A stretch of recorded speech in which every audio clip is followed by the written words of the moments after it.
Hello everyone, I'm Richard Tylo and today, i-share ko sa inyo yung some tips na ginagawa ko sa aking MLM business on how to be duplicated in network marketing and earn 5 to 6 digits per week. So, alam naman natin lahat na sa isang network marketing business is napaka-essential ng duplication. So, when you say duplication, tawag nga nung iba dyan, copy business. Kailangan madali kang makopya ng mga downlines mo in order for your network to go big na mas mabilis syempre. So, ang challenge kasi nung iba, yung diskarte ba na ginagawa mo is na duplicate ka ba?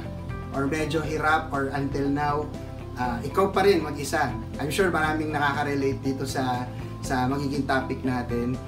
Many of you, ginagawa tong ating mahal na business, okay, ating minamahal na business, pero nagkakaroon ng challenge sa duplication. So, i-share ko sa inyo 3S. Okay? So, 3 S lang yung kailangan mong tandaan kung paano ka maduduplicate sa iyong network marketing business. Okay? Number 1, okay, system. So, you need to provide a system sa bubuuin mong team. So, syempre mag-uumpisa ka muna sa sarili mo. Then, meron kang mare-recruit. Dapat, the moment na naka-recruit ka, makita na nila sa'yo na meron kang effective system na ginagawa. Kasi pag wala kang sistema na ginagawa, mag-iimbento yung downlines mo.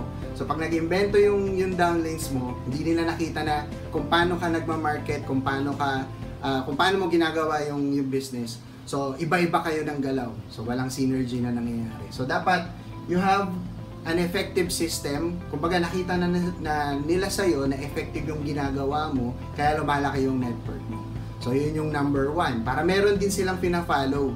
Kumbaga, pag join ng mga downlines mo, meron ka ng existing. So, yun yung importante rin sa mga sasalihan natin na teams or mga companies na papasukan natin. Dapat meron tayong magandang system. Okay? Para meron ng flow na sinusundan yung mga nare-recruit natin o yung mga nagiging downlines natin. Okay? Another S, simple. So, ano yung simple? Yung system. Okay? So, syempre, marami tayong mga naririnig na system from other teams, from other people na nakikita natin nagwo-work sa kanila. Pero, some of them are tinatawag natin complex or parang complicated, mahirap intindihin. So, sila lang yung nakakagawa nun, sa kanila lang effective. So, meron dyan, hindi naman masyadong techy. Kaya lang yung system na pin-provide is more on computer, more on mahirap gawin, maraming technical. So, I suggest kailangan simple lang yung ipoprovide mo na system para kahit sino kayang gawin yung pin-provide mo na system. So, napaka-importante nitong simple para ma-duplicate ka sa iyong network marketing business. And yung last natin, ayan. Ito yung pinaka-favorite ko, yung number 3. You have to be strict dun sa pagpapa-implement ng system. Alam nyo ako, many of my downlines, alam nila na very strict ako kung nai-implement ba or hindi yung sistema. Kasi for me, I provided na nga na very simple system.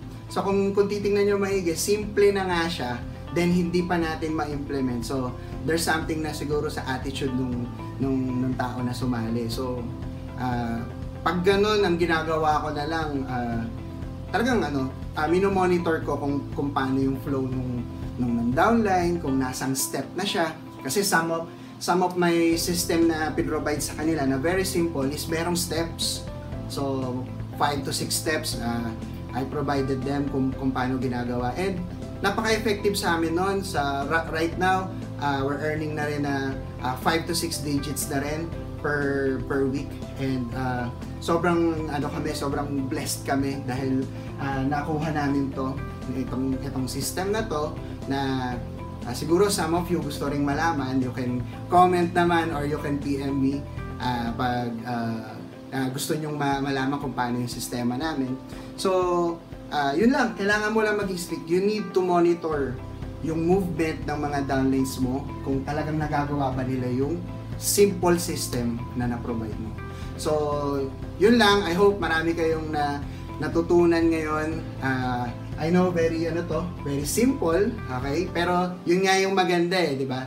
The more na simple yung pinakita natin ng mga techniques, mas madali siyang gawin, mas madali siyang sundin. Okay? So, yun lang for now, and dun sa mga interested na matuto, and kung nagustuhan nyo tong share ko sa inyo, you can share it also sa mga downlinks nyo. I-share, click nyo lang yung share sa baba or mag-comment kayo. And salamat sa panonood nitong video na to, and I hope marami kayong natutunan. God bless you all.